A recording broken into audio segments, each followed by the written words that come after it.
அண்ணா ஒரு நிமிஷம் நிறுத்துங்க.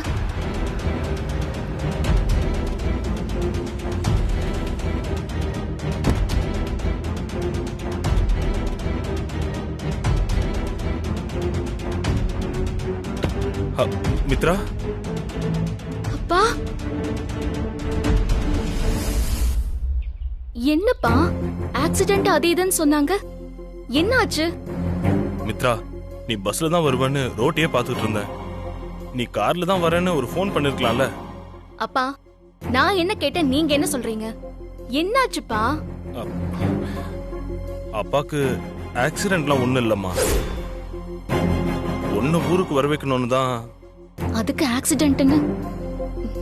ஐயோ, கோவப்படாத மித்ரா, என்ன மன்னிச்சிருமா. அப்பா இப்படி ஒரு பொய்ய சொல்லிருக்கனா அதுக்கு ஒரு காரணம் இருக்குன்னு புரிஞ்சுக்கோமா. சரி நீ வா, மத்தத வீட்டுக்கு போய் பேசிக்கலாம். தம்பி நீங்க கிளம்புங்க, நாங்க வண்டியில போய்க்கிறோம். அண்ணா ஒரு நிமிஷம், அதெல்லாம் ஒண்ணு வேண்டாம். நான் வீட்டுக்கு கார்லயே போய்க்கிறேன்.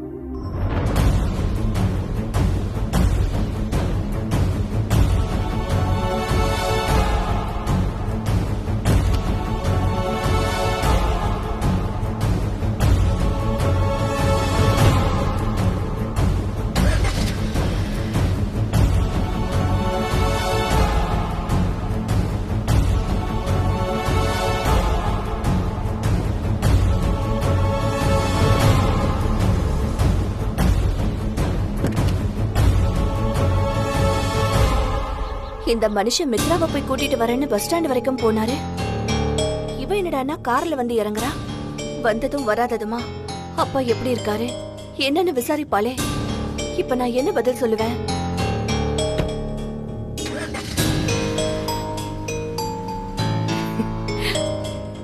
மித்ரா வாமா. என்ன முறைக்கிறா? உண்மை தெரிஞ்சிருச்சோ? சரி சமாளிப்போம். குடு முதல்ல.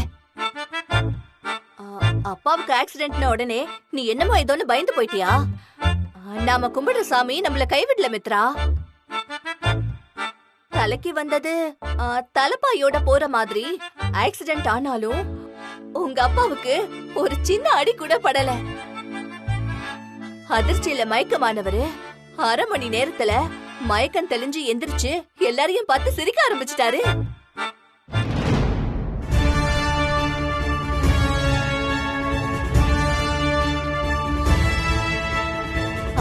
நீ ஏன் இப்படி இருக்கன்னு எனக்கு புரியுது மித்ரா. இத ஏன் நீங்க எனக்கு போன் பண்ணி சொல்லலன்னு தானே நினைக்கிறேன். நான் சொல்லணும்னு தான் உங்க அப்பா கிட்ட சொன்னேன். உங்க அப்பா தான் ஊருக்கு வரேன்னு கிளம்பின பொண்ண எதுக்கு தடுக்கிறேன்னு சொன்னாரு. அதான் நானும் உன்கிட்ட சொல்லல. சொல்லதோமா? நீ ஊருக்கு வந்ததும் நல்லதா தான் போச்சு மித்ரா. இத பாரு, இதோ உங்க அப்பாவே வந்துட்டாரு. அந்த நல்ல விஷயத்த அவரே சொல்லுவாரு.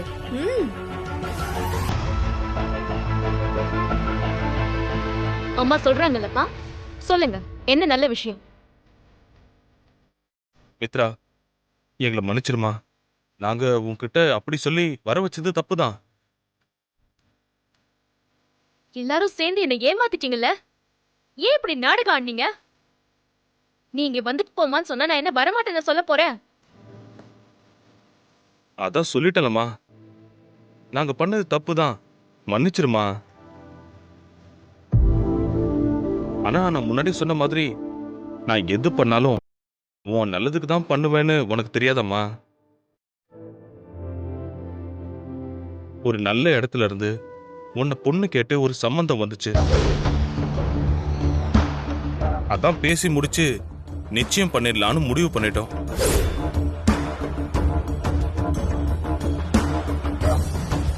உன்கிட்ட கலந்து பேசாமலேயே நாங்க இந்த முடிவு பண்ணிருக்க கூடாதுதான். உன்கிட்ட கேட்டா இப்ப கல்யாணம் வேண்டான்னு தான் நீ சொல்லுவ. அதனாலதான் இப்படி உன்கிட்ட பொய் சொல்ல வேண்டியதாயி போச்சு. மித்ரா, அப்பா சொல்லிட்டே இருக்கார்ல, நீ பாட்டுக்கு சில மாதிரி நின்னுட்டே இருக்கியேம்மா. இந்த கல்யாணத்துல உனக்கு சம்மதம் தானே? யார கேட்டு இதெல்லாம் பண்றீங்க? நான் தான் சொன்னேனே கொஞ்ச நாள் போகட்டும், மீதி கடனை அடைச்சிட்டு கல்யாணம் பண்ணிக்கிறேன்னு. ஆமாடி, நீ பாக்கி கடனை அடைக்கிற வரைக்கும் நாங்க வயித்துல நெருப்பு கட்டிட்டு உட்கார்ந்துட்டு இருக்கணுமா? உன் வயசு பொண்ணுங்கெல்லாம் இந்த ஊர் முன்ன கல்யாணம் பண்ணி 2-3 குழந்தைங்களை பெத்து அம்மா வாயிட்டாங்கடி. நீ இன்னும் கல்யாணம் பண்ணிக்காம ஒத்தையாவே நிக்கிறியே. யாரு செஞ்ச பாவமோ நாங்க வாங்கி தின்ன கடனுக்கு உன் வாழ்க்கையை நீ பாழாக்கிக்கணுமா? மா, நீ ஏமா அதெல்லாம் சொல்ற? நான் உங்களுக்கு பாரமா இருக்கேன்னா சொல்லுங்க, நான் இப்பவே கிளம்பிடுறேன். அதை விட்டுட்டு என் லைஃப் பாழாயிடும்ல சொல்லாதீங்க. மித்ரா, அம்மா சொல்றதுல ஒன்னும் தப்பு இல்லையே. எங்களுக்குன்னு ஒரு சில கடமைகள்லாம் இருக்கு இல்லையா? காலத்துல உனக்கு ஒரு கல்யாணத்தை பண்ணி வச்சு பேரம் பேத்திய பார்க்கணும்னு எங்களுக்கும் ஆசை இருக்கத்தானே செய்யும். உனக்கு பின்னாடி உன் தங்கச்சி வேற பெரிய மனுஷியாய் நின்னுகிட்டு இருக்கா. இது நல்ல சம்பந்தமா? பெரிய இடம், பையன் வேற கை நிறைய சம்பாதிக்கிறான். நம்ம குடும்ப சூழ்நிலையை தெரிஞ்சுக்கிட்டு நம்ம கடனை எல்லாம் நாங்க பாத்துக்கிறோம்னு வேற சொல்றாங்க. இதை விட்டா இன்னொரு இடம் இப்படி அமையாதுமா. வாய்ப்பு தேடி வரும்போதுதான் நாம அதை பயன்படுத்திக்கணும். அப்பா, நீங்க என்ன சொன்னாலும் என்னால இப்ப கல்யாணம் பண்ணிக்க முடியாது. என்ன விட்டுருங்க. மித்ரா, அப்பா சொல்றத கொஞ்சம் கேளுடி. தயவு செஞ்சு எங்களை புரிஞ்சுக்கோ. இங்க என்ன பிரச்சனை நடந்துட்டு இருக்குன்னு உனக்கு தெரியாது. சாதாரணமா ஒரு கல்யாண புரோக்கர் நம்ம வீடேறி வந்ததுக்கே அந்த குணாலன் தாம்பாளத்தோட வந்து உங்க பொண்ணை எனக்கு தான் கட்டி கொடுக்கணும்னு ஒரேடியா தகராறு பண்றான். புரியுதா?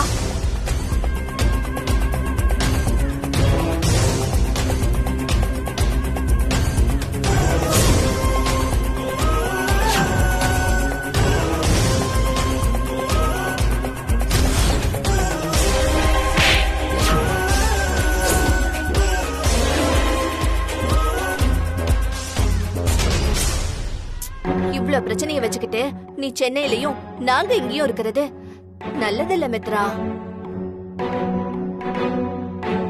இங்க பாரு, உன்னை ஒரு நல்ல இடத்துல பிடிச்சு கொடுத்தாதானே நாங்க நிம்மதியா இருக்க முடியும். அதனால நீ பேசாம கல்யாணத்துக்கு போய் ரெடியாகிற வழிய பாரு. வா வாடி, சொல்ல அப்படியே நின்னுட்டு இருக்க.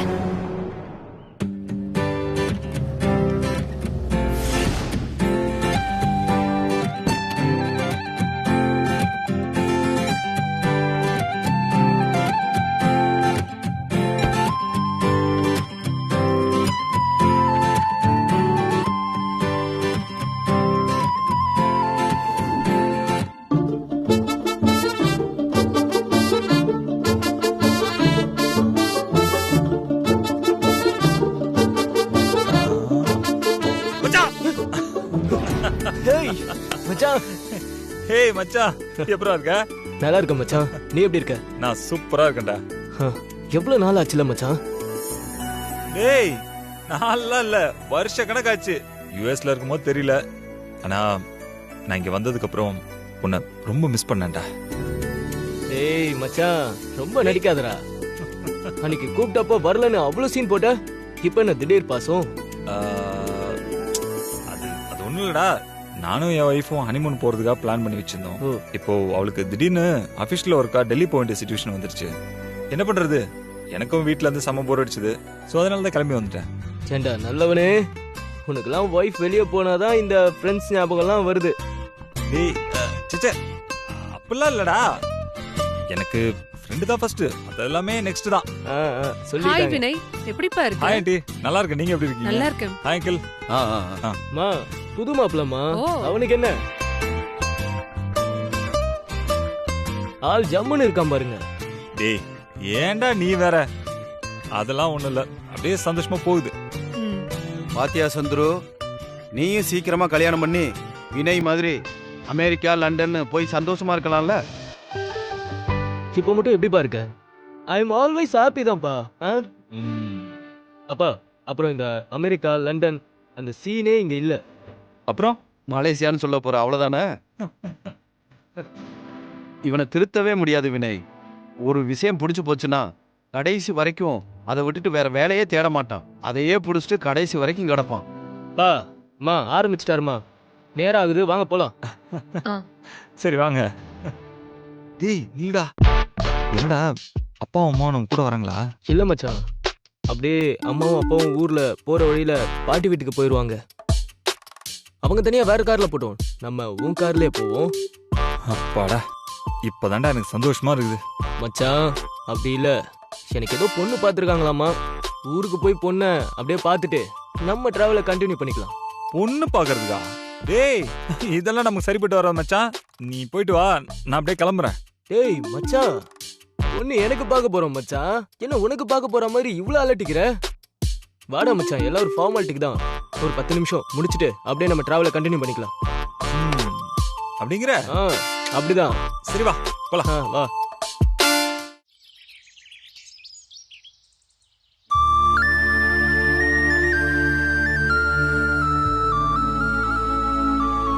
அக்கா, இந்த காஃபியை குடிக்கா. வாங்கிக்கக்கா. வந்ததுல இருந்து பச்சை தண்ணி கூட குடிக்காம வெறும் வயித்தோட இருக்க. இந்த காஃபியாவது குடிக்கா. இல்ல தாரணி, எனக்கு வேண்டாம், நீ குடி. அக்கா ப்ளீஸ் வாங்கிக்கோக்கா. அதான் சொல்றல தாரணி, எனக்கு வேண்டாம். மித்ரா, நீ என்ன சின்ன பிள்ளை மாதிரி அடம் பிடிக்கிற? அதான் குடுக்கறால, அத வாங்கி குடிக்கிறதுல உனக்கு என்ன பிரச்சனை? அம்மா, எனக்கு பிடிக்கலன்னா விட. ஏன் இப்படி 2 பேரும் டார்ச்சர் பண்றீங்க? ஆமாண்டி, நாங்க உன்னை டார்ச்சர் தான் பண்றோம். பொம்பளை பிள்ளையா பிறந்துட்டு காஃபி பிடிக்கல, கல்யாணம் பிடிக்கலன்னு சொன்னா நாங்க சரின்னு தலையாட்டிட்டு கேட்டுட்டு இருக்கணுமா? இங்க பாரு மித்ரா, நீ நினைக்கிறதெல்லாம் நடக்காது. உனக்கு எந்த நேரத்துல என்ன பண்ணணும்னு பெத்தவங்களான எங்களுக்கு தெரியும். பேசாம காஃபியை வாங்கி குடிச்சிட்டு ஃப்ரெஷ் ஆகுற வழிய பாரு. அக்கா, அம்மா தான் இவ்ளோ சொல்றாங்கல்ல, வாங்கிக்கோக்கா. தாரணி, நீயாவது என்ன புரிஞ்சுக்கோ. நாளைக்கு உன்னையும் இதே மாதிரி ஒரு சூழ்நிலையில நிறுத்தி உனக்கு பிடிச்சிருக்கா இல்லையான்னு கேட்காமலேயே கல்யாணம் பண்ணி வைக்க நினைப்பாங்க. நீ அதுக்கு ஒத்துக்குவியா? ஆமாண்டி, நீ பண்றது இல்லாம நல்லா இருக்கிற அவளையும் உசுப்பேத்தி விடு. நீ இந்த மாதிரி அடம் பிடிக்கிறத பார்த்தா எனக்கு என்னமோ ரொம்ப பயமா இருக்கு மித்ரா. எங்களுக்கு தெரியாம போன இடத்துல ஏதாவது காதல் கத்திரிக்கான்னு அப்படி ஏதாவது பண்ணி தொலைச்சியா?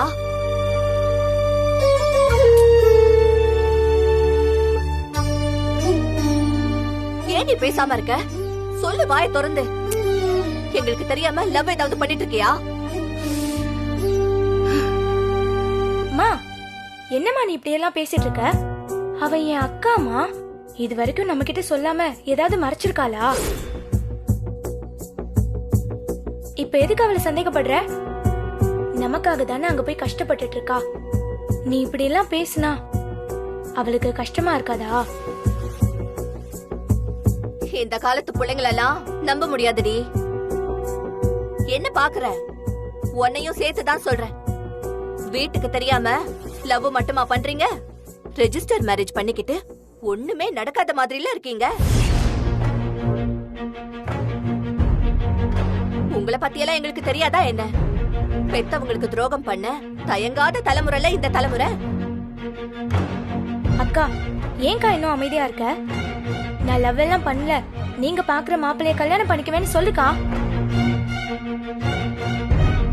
அவ சொல்ல மாட்டாடி. ஏன்னா நமக்கு தெரியாம சென்னையில அவ ஏதோ பண்ணிட்டு தான் இருக்கா. அம்மா, இங்க பாரு மித்ரா, நீ சென்னையில என்ன பண்றன்னு எங்களுக்கு தெரியாது. ஆனா அது எல்லாத்தையும் மறந்துட்டு நாங்க பாத்துருக்கிற மாப்பிளைய கல்யாணம் பண்ணிக்கோ. அதுதான் உனக்கும் நல்லது, நம்ம குடும்பத்துக்கும் நல்லதுடி. இத பாரு மித்ரா, உன்னை நான் கெஞ்சி கேட்டுக்கிறேன். ஏற்கனவே உங்க அப்பா வெளியில கடன் வாங்கி நம்மள நடு ரோட்ல நிறுத்தி அவமானப்படுத்தினதெல்லாம் போதும். நீயும் எங்களை எல்லாரும் முன்னாடியும் தலைகுடிய வச்சு அவமானப்படுத்தினாத. என்னால அதை தாங்கிக்கவே முடியாது.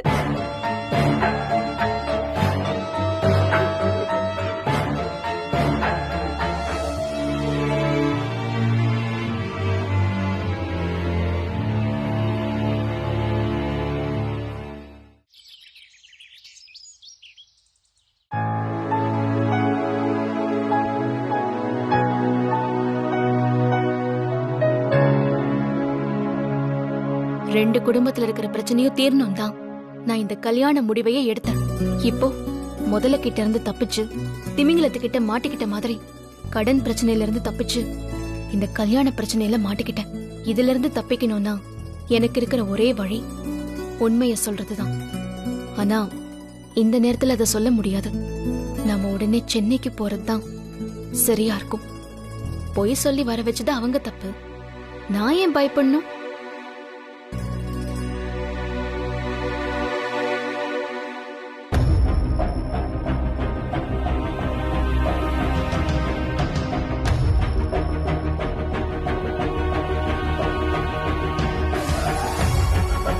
அப்பா, சொல்லுமா. நான் இப்பவே சென்னைக்கு கிளம்புறேன். எனக்கு கல்யாணம் பண்ணிக்க விருப்பம் இல்லப்பா. என்ன கம்பல் பண்ணாதீங்க, விட்டுருங்க. நான் ஊருக்கே போறேன். நீ ஊருக்கு போயில எங்க வேணா போ, எங்களுக்கு என்ன வந்துச்சு? ஆனா உனக்கு ஏன் இந்த கல்யாணத்துல விருப்பம் இல்லைன்னு காரணத்தை சொல்லிட்டு போ.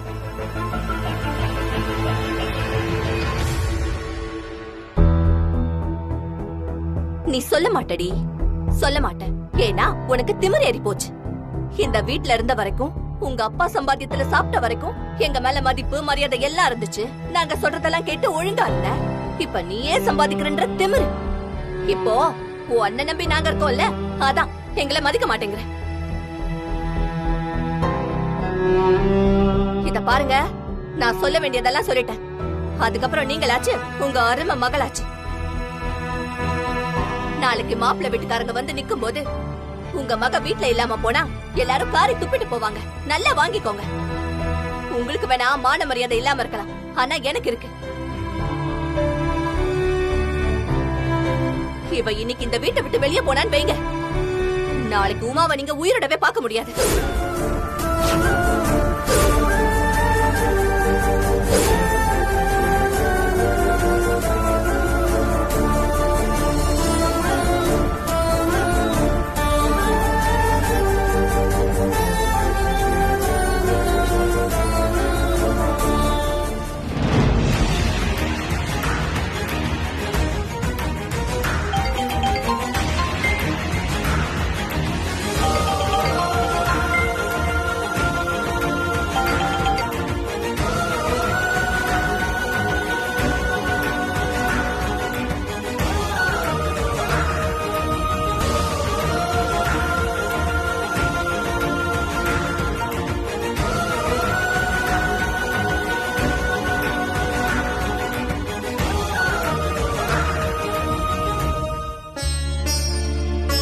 ஹலோ, சாரி மித்ரா, டிஸ்டர்ப் பண்றதுக்கு.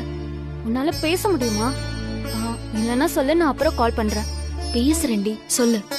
அதான்டி, நீ அப்பாக்கு ஆக்சிடென்ட் சீரியஸ்ன்னு சொல்லி கிளம்பி போனியே, எனக்கு என்னமோ ஏதோன்னு இருந்துச்சு. உனக்கு கால் பண்ணி கேட்கலாம்னாலும் நீ அங்க என்ன சுச்சுவேஷன்ல இருக்கேன்னு தெரியல. அதான் கால் பண்ணலாமா வேணாமான்னு ஒரே யோசனையா இருந்துச்சு. மனசு கேட்கலடி, அதான் கால் பண்ணேன். சரி, அப்பாக்கு எப்படி இருக்கு? நல்லா இருக்காருல்ல? ப்ராப்ளம்லாம் ஒண்ணும் இல்லையே? அவருக்கு என்ன, அவர் நல்லாதான் இருக்காரு. எனக்கு தான் செத்துடலான்னு இருக்கு. ஏய், என்னடி சொல்ற? ஆமா தீபா, இங்க இருக்கவே எனக்கு பிடிக்கல. சென்னைக்கு ஓடி வந்துடலான் இருக்கு. இங்க யாரு நம்புறதுனே தெரியலடி. மித்ரா, நீ சொல்ற எதுவுமே எனக்கு புரியல. தெளிவா புரியற மாதிரி சொல்லு. அப்பாவுக்கு ஆக்சிடென்ட்னு பொய் சொல்லி என்ன இங்க வர வச்சுட்டாங்க. பொய் சொல்லி வர வச்சுட்டாங்களா? என்னடி சொல்ற? எதுக்கு இப்படி பொய் சொல்லணும்? யாரோ என்ன பொண்ணு பக்க வீட்டுக்கு வராங்களாம். அத சொல்லி வர சொன்னா நான் வரமாட்டேன்னு நினைச்சுக்கிட்டு அப்பாவுக்கு ஆக்சிடென்ட்னு என்ன ஏமாத்தி வர வச்சுட்டாங்க. ஐயோ, இப்ப என்னடி பண்ண போற? அதாண்டி, எனக்கு என்ன பண்றதுனே தெரியல. நானும் கல்யாணம் வேண்டான்னு எவ்வளவோ சொல்லி பார்த்துட்டேன், கேட்கவே மாட்டேங்கிறாங்க. மித்ரா, இதெல்லாம் ரொம்ப தப்பா இருக்குடி. பேசாம உனக்கு கல்யாணம் ஆன விஷயத்த வீட்டுல சொல்லிடு, எல்லா பிரச்சனையும் சரியாயிடும்.